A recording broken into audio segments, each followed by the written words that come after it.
तेणु नारद कहउछंती तुमे होउछ सर्वश्रेष्ठ वीर तीनिपुर जय करिवार शक्ति सामर्थ्य तुम पाखे अच्छी से तो चारिउणा लक्षे राजा को निज अधीन रे रखी पारिछ आउ केते केते सैन्य सामंत मानकु खाद्य पानीय बासगृह देई तांकु मध्य सेवा करूछ। तेणु तुम ठारू बड़ी राजा ए संसार रे कहीं नाही सेहिति पाई आसीथिल तुमको टिके दर्शन करिबा पाई। एथर जरासंध कहउछंती हे महर्षि आपण तो होउछंती मोर पिता आपण होउछंती ब्रह्मदेवंकर पुत्र तेणु ए जगतर पिता होउछंती आपण।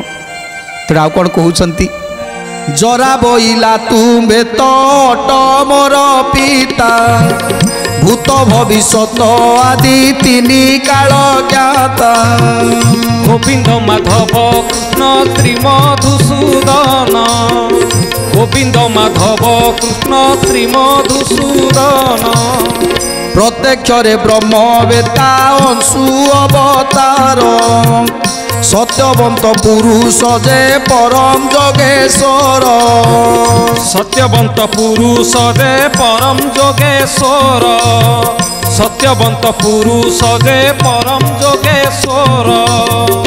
आज जिते नारद महामुनि जरासंध को प्रशंसा करुछंती तुमे होछ सर्वश्रेष्ठ वीर तुम भली वीर तुम भली योद्धा तुम भली ज्ञानी ए संसार रे कहीं भी नाहांती ए तीनिपुर रे कहीं भी नाहांती ए तीनिपुर रे तुमे होछ सर्वश्रेष्ठ।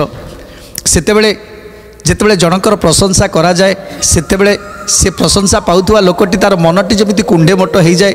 आज सेमिति जरासंधकर मनटा कुंडे मोट हो गला नारदंकर कथा को सुनी आउ नारद को मध्य प्रशंसा करुछंती जरासंध हे महामुनि तुम्हें होच सर्वज्ञाता ए तीन कालर कथा तुम्हें जानिछ ए भूत भविष्य कथा जानिछ तीन पुरर भूत भविष्य जानिछ तुम्हें होच मोर पिता तुम्हें खाली मोर पिता नुह ए जगतर मध्य पिता कहीं ब्रह्मदेवंकर पुत्र आपण।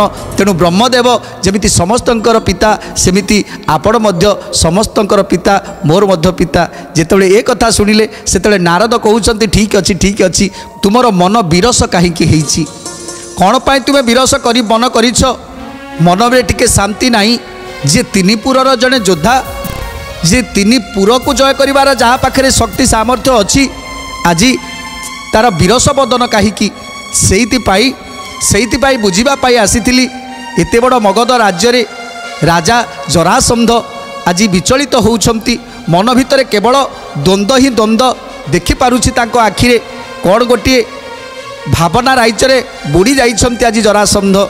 तेणु जेतेबेले नारद महर्षि पचारुछंती जरासंध को ताको मनर कथा कहिबा पाई सेतेबेले जरासंध चिंता करुथिले जे मो मनर कथा काहाकू टिके न जणैला पर्यंत मोर ए मनटा मोर हालुका हबनी। तेणु सेतिपाई ए मनर कथा काहाकू टिके कहिबा दरकार। तेणु जेतेबेले मनर कथा शुणिबा पाई केही आसीची तेणु आज सबु कथा तांकू खोली कहबाकू पड़िबो।